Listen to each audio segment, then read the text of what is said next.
Well, I guess I'm on something of a roll, and I wanted to do another video continuing with this topic of the analogy of the computer and hardware and software and faith as a type of software that informs or shapes or configures or programs our hardware, including, I guess, updates to the software that can clean the hard drive and reprogram certain things, and then the firewall that we were talking about that protects against viruses and wards off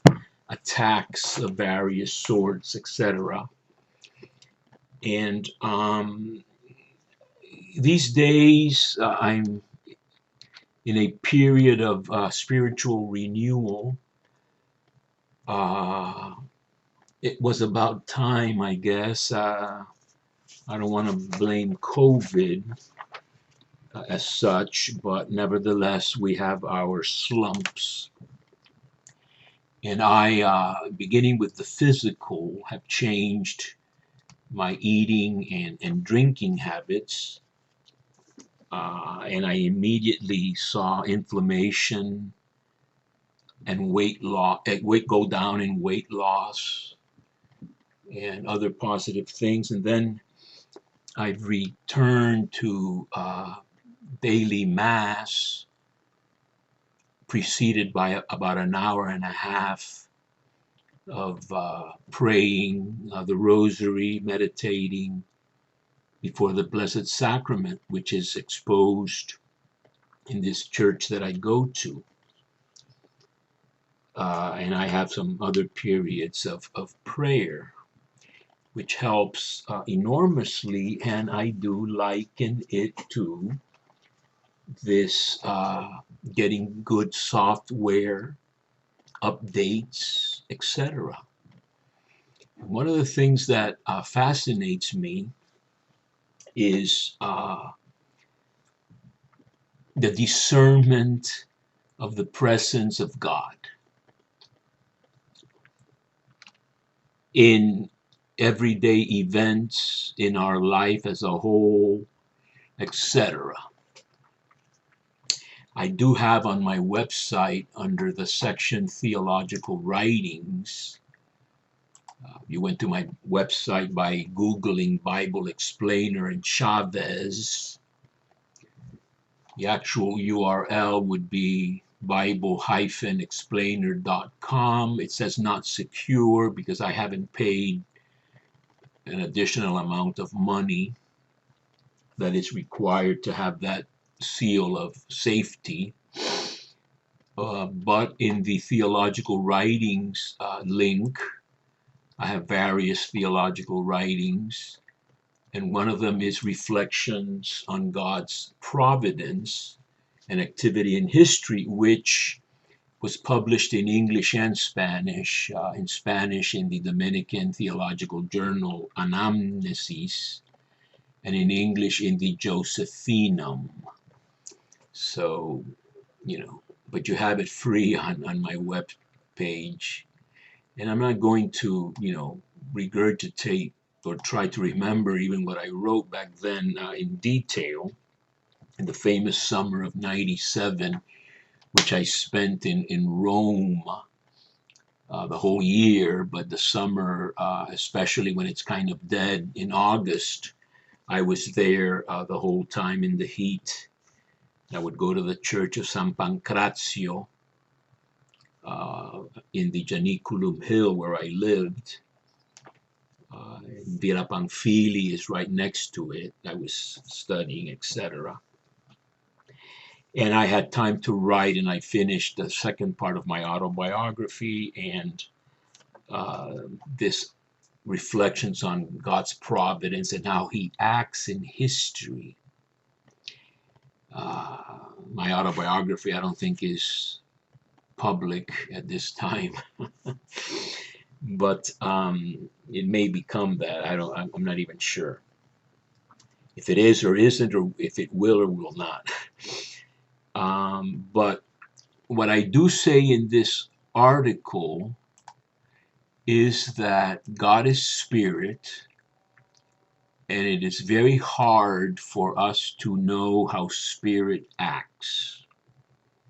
So that this is like maybe the opposite of God as an old man in heaven, puppeteer, or zapping here, zapping there, a little bit like the movie It's a Wonderful Life, where he sends, angels that need their wings, etc.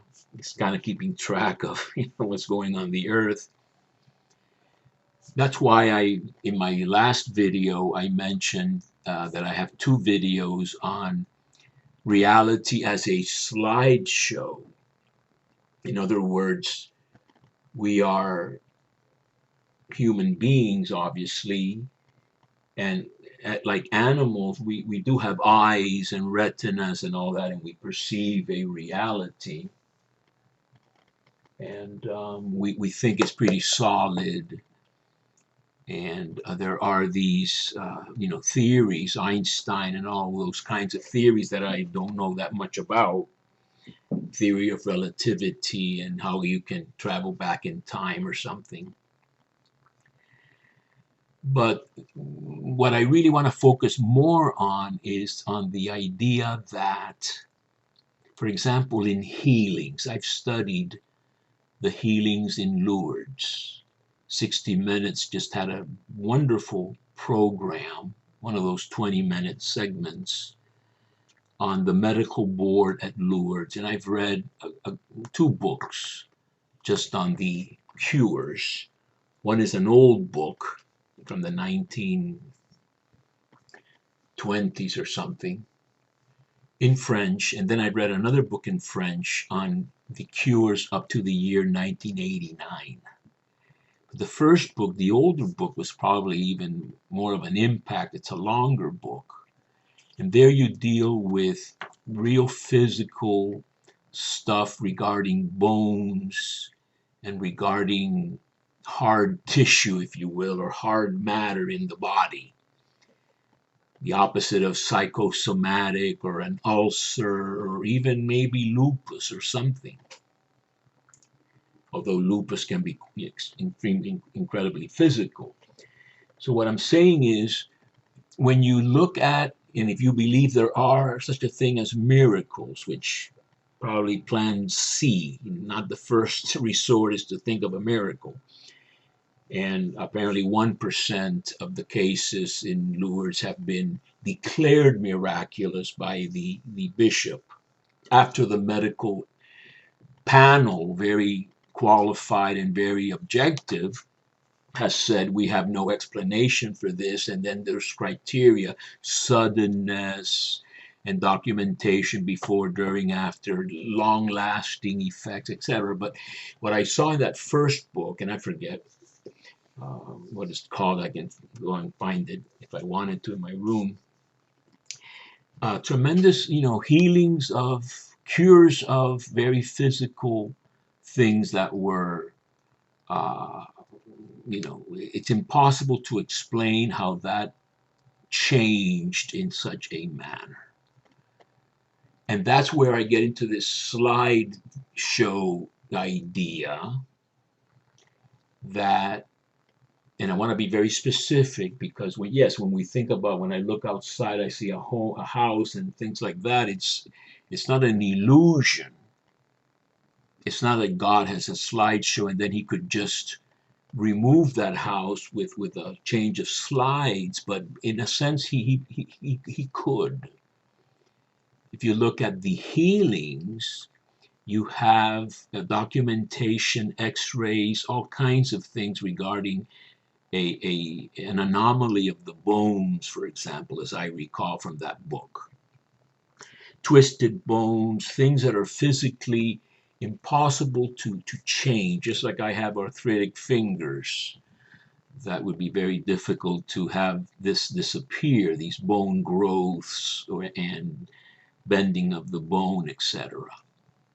But when it does happen, and the 60 Minutes episode had this Sister Bernadette, French religious, who was healed of a paralysis that had been documented. And so what you do have is, in fact, something like a slide change. You have a slide that shows a physical condition, and then something has changed, and it's as if a new slide, a before and after slide situation, would show then a very different physical situation.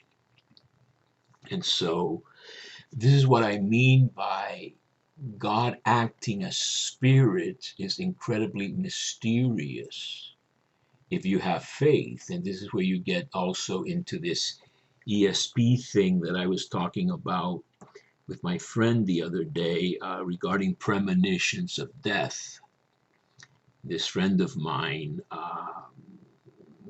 rationalistic, etc., says, well, we know our bodies and we can have intuitions and premonitions, etc. And I'm the last person to deny how the physical and how the brain with its complexity can prepare the way for so many things. This is sort of almost a borderline hardware software where we have intuitions, but what I'm talking about are those that seem to be extra sensorial perceptions, ESP. In other words, even though as a good Aristotelian Thomist, I believe that in some way all knowledge comes from the senses, we do have ways of knowing things that are not dependent exclusively on the senses. This can venture into the area known as knowledge by connaturality, which means that with an affinity to an object, typically by love and identification, we have a knowledge of that object which is quite different from scientific rational knowledge of the object, such as a psychiatrist or some other lab technician or medical doctor or observer of some other kind could have. It's a mysterious kind of knowledge. And I had forgotten it at the dinner I was having who the person that I was reading about this premonition was. When I went home, I was able to find Thomas Merton. Thomas Merton. So we don't even know how he died, what the cause of his death was completely, because Thomas Merton was in Thailand and was found with a 5-foot tall fan on top of him, and it appears that he was electrocuted. But there is talk about perhaps a heart attack having made him fall with the fan on top. So whether he had an intuition that he would have a heart attack, having had really, I read his biography recently, any heart ailments. He had a whole bunch of physical and medical sort of problems.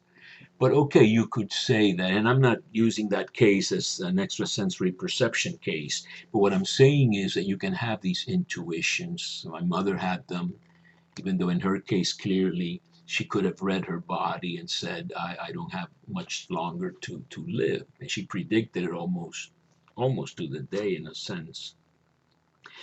But the point that the reason I'm talking about these things is because in this software we can have, the view of faith is to discern the Spirit of God or God's presence in things. And yes, it could be primarily a mechanism we employ to buttress our faith and to palpate, if that's a word, to touch or to be in contact with the presence of God in the kind of incarnate ways that we require in most cases. That's why we have icons, and we need some sort of physical, even hugs and things like that, physical incarnations of spiritual things like love. And so when we cultivate the view of faith and we start trying to discern where was the finger of God, I'll give you a very simple little example, very weird. It's a very simple thing, but this is the way that faith can sometimes be, faith in little things. When I was in Rome, I went to a Spanish bookstore, and they had just arrived various cloths, if you want to call that, or tapestries, small ones. And I saw immediately a beautiful one, lined in the back and everything, of the apparition of Lourdes, of all things, the Virgin and Bernadette, and the Basilica in the background, etc.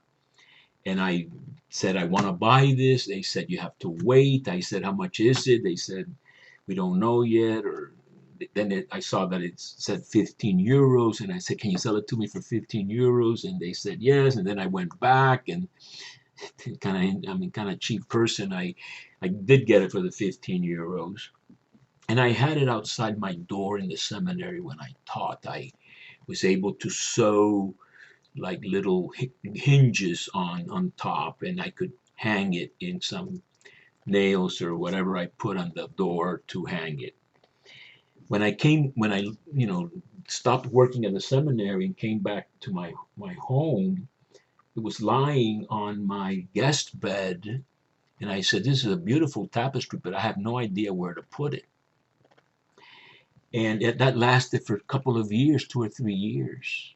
Then my bedroom door had a problem sort of sinking or being lopsided, and people had come in and tried to work on it, and tighten the screws and all these things, and nothing worked.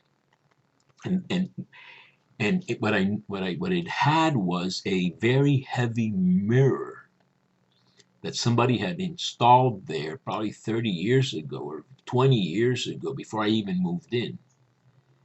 And I was the one that discovered that it was this heavy mirror that was causing the door to fall down more on one side, no matter how many screws you put in, etc., or tighten them. So I removed the mirror. And of course, with the removal of the mirror, uh, the glue and other types of things that had been used to secure this mirror to the door, besides screws, were exposed, and it was very unsightly. You could try to paint them a little bit over, but it still was unsightly. And then I got the idea. I can use two of these screws that are in a good place, or screw holes, screw in two screws, and hang my Lourdes apparitions tapestry or cloth or whatever you want to call it on my bedroom door, and at the same time cover up the unsightly smudges from the glue that had been used many years before. And so now every time I go in and out the bedroom, that door is normally open, and I have to pass by the tapestry, and I get to kiss it. And it is the perfect use for that tapestry that I bought over 10 years ago now. And I've had it now up on the door for probably more than 5 years. Now, that's a very simple thing. It's almost like I found a parking space and God got it for me. But as far as software goes, it is part of a piece of a puzzle that you try to put together as to what is going on in the world with God in it. And many times, um, I've thought about and I've talked about all the suffering and injustice and chaos in the world, even though God supposedly put order in chaos in the beginning in Genesis. But we are wired to believe and wired to hope and wired to survive. And we then acquire or develop software to enhance that hardware orientation that we already have. So I'm thinking, for example, Ukraine. These people are being bombarded, mothers, children, etc. They haven't given up. I was just watching a couple of programs on this horrible slaughter of the 4 University of Idaho students, beautiful young women and a handsome tall guy, how they were viciously stabbed to death. And I was listening to the parents of Kaylee Gonzalez, and it's a typical situation, unfortunately, with murders. You suffer a horrible loss. Typically, you don't crumble forever after that. You start looking for the next step. And usually that requires finding the culprit and then the trial of the culprit and then the conviction of the culprit. So you always set further goals for yourself after a catastrophe. I have a relative who has been diagnosed with a bad disease to have. And at first, this person was more despondent. But then you start seeing reality again in a different way. It's almost like that slideshow again. You are seeing dark slides, dark things. And then as the next slide comes and the following slide comes, and you start seeing some rays of light, and then you start hopefully envisioning a new mode of existence. You adapt to that new mode of existence, which without those intervening steps would have not been possible, because you would have thrown your hands up and said, I can't do this. So that the cultivation of, which is what the saints have done. I'm reading Angela of Foligno at night in French, because I was not able to find a quote that I read in Elizabeth of the Trinity that said that Angela de Foligno said, where does Christ live if not in pain? And I Googled it, and I had other books of Angela de Foligno, even in Italian, etc. But I needed to get this book of the visions and revelations. And as I've said in some other videos, I had to read to like page 100 and something before I found the exact quotes. Where does he live if not in love? And so Angela Foligno talks a lot about, like many saints have done, and she's prior to Catherine of Siena and prior to other saints like that. She talks about God actually administering. Um, let me pause this for the noise, so that I learned you can pause this. So almost like God administering even pain. It sounds awful, but I will quote what a Dominican friend of mine, priest, said about his experience. It sounds pretty nasty, but hold on.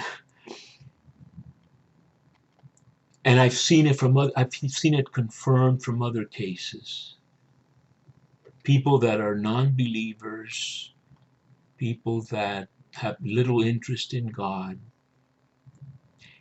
experience a change, a profound change, with one disease in particular, and that is cancer. The way this Dominican, Father Leonardo, put it, who also gave me another great saying, the community is my penance or my conversion. In other words, living in community is what makes me have to deal with it and be better. I have a neighbor that moved in who seems to be a TV addict. After midnight, he's got his TV on in the bedroom whose wall I share in my bedroom. You would think that entering my bedroom is a sacrosanct space where it's quiet and I can in peace sleep. I rarely watch TV in my bedroom, and if I do, I have earphones and closed caption. But he apparently is addicted. In fact, the introduction to this neighbor was, again, 12:15 at night, his first night there, talking incredibly loudly. And I knocked on his door, this is, middle of the night, no answer. And then I went to the bedroom window and he was there. I could see him. So I start banging on the window. He didn't even pay attention because he was on the most important conversation in the world. Conversation with Comcast to get his TV going. Middle of the night. And he was oblivious to not only the neighbor, but the neighbor banging on the window of his bedroom where I could see him. He was not far away from the window, but he was engrossed in this horrible predicament of not having cable TV. So the community is my penance. It's also, maybe his penance a little bit. I hope we can work this out. I mean, I know we will work it out. I think he's very well intentioned. I think there's an addiction there, and those are incredibly difficult things to quit or to modify. Can be done, especially with so many resources. But what this Fray Leonardo would say was that there is nothing like a well-administered cancer to change your heart, if you will, or your faith stance. Sounds awful, I know, but it was his experience, and I've experienced it with other people. Not always does a tragedy change you permanently. I know people that a tragedy or a real setback can change for a few days, but these are people that forget. It's like the two-souled person in the gospel, in the letter of James. He looks in the mirror, turns around, and forgets what he looks like. But apparently, cancer is a particularly special kind of divine intervention, or at least it has a special efficacy in perhaps making patent your mortality in a way that really forces you to deal with your mortality and to revise everything, almost like changing that slide presentation again. Revise how you view things in the light of this much greater important thing. It's almost like the reproach to Jonah. You're worried about the little plant, whether it's covering your head or not. But there's this whole city with problems. They don't know their left from their right. And should I not be concerned about them? So problems become relativized according to the experience of real serious problems. And we do that. I just heard on the radio this guy was incredible talking about, I forget if it was a tornado or a flood or something, and he kind of just said everybody just, or a condo collapse or a condo fire. I think it was a condo fire nearby where I live. And he said, well, we're going to just build it back again. And you go to the next step, which melancholics like myself have sometimes a lot of trouble envisioning or getting to, but we're hardwired for that. And so I do pray as intensely as I can, I guess, during the time that I spend in the morning, which I should start matching with physical exercise, but I've been cleaning my house. Praying intensely for faith. Faith that God is present even in these dark times, and that everything that happens to us, and the Stoics also think like this, is fodder, is kind of like nutrition for spiritual growth if handled the right way. And as I've said, in other occasions, the word faith in Hebrew, emuna, which is what justified Abraham in Genesis 15:6. This is the verbal root, aleph, mem, nun, where we get amen. And it is a root having to do with firmness, something that you can rely on. So being firm, confirming, which would be like the meaning of amen, being firm is the goal of this faith. The famous, if I can find it without problem, the famous Isaiah line, which is really Hebrew poetry. It's not the one in 30:15 by conversion and calm you will be freed, and in trust and some sort of security is your strength, which is in the Carmelite rule.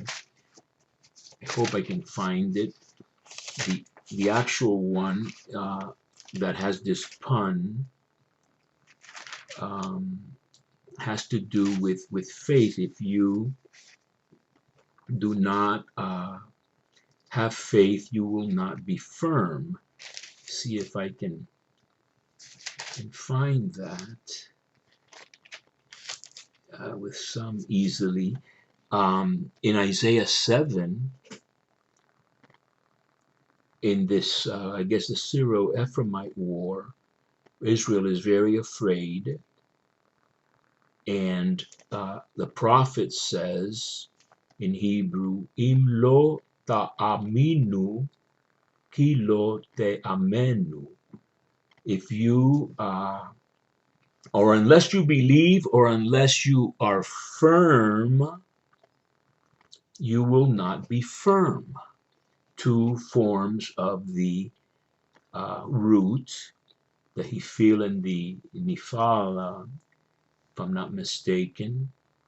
But these are forms of the verb amen in Isaiah 7:9, if you want to look that up. So I need to be firm. I am not the firmest of persons, although I can be rather firm in my resolutions. And as I've said, I began with physical changes and spiritual changes and updating the software. And then the hardware itself, almost, even though the earthly tent is crumbling, the borderline between hard and software in this spiritual sense can be much more blurry, which is good. It's the psychosomatic type of idea. The body and the soul, or the soul and the body, are intimately united, but this soul or spirit is in contact with a spiritual world, that the more contact we have with it, the more I think perhaps we can say we grow in knowledge by connaturality, which is the knowledge that comes from adherence and intimacy with the object known. In this case, especially Congar and others, Thomas Aquinas. In faith, we share God's own knowledge. All sciences depend on first principles. The first principles of theology, the science of God, are provided by God and accessible to us in faith, by faith. So that this is like we talked yesterday, the mind of Christ, have the sentiments of Christ. Well, you cultivate this by intimacy with God as much as you can, and then you start thinking more like God thinks, and you can try to start making your way out of this mess that we live in, which is the mess of this world and sometimes of our own personal worlds, including my neighbor who affects me because of the noise. I had to knock on his wall last night at 12:15. I'm putting earplugs on, but nevertheless, it's not that they fall out, or just simply when I woke up at 12:15, I said, even though he was expressing great, concern to not disturb me when we met a couple of times, he's fallen back into probably this TV thing where you have to have the volume at a certain, and no matter what the hour is, and I don't want to show him that I can make noise at odd hours of the night. I don't want to get into a war type of thing. But yes, to put earplugs on and little things like that are little sacrifices we make to live in peace and to have peace within ourselves. And I then try to make a big effort to overcome hypersensitivity or obsessive compulsiveness, and all the things that are good until they go into the wrong forms or objects. And so this is a reflection on how we can train ourselves to interpret events and things and even people and their actions in the light of God. And we do that, I think, by this striving for clinging to God, which is a very big term, davak, the marriage, adhesion, one flesh thing, and starting from Genesis. Then in Deuteronomy, cling to God. I like the word cling or cleave. I don't like cleave because cleave is, maybe in England they know what cleave is. Or I guess you can say that, but to me cleave is like more like a splitting, cleavage.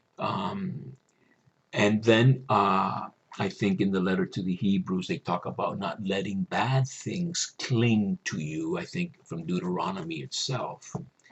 So again, this would be avoid the viruses and keep the software updated.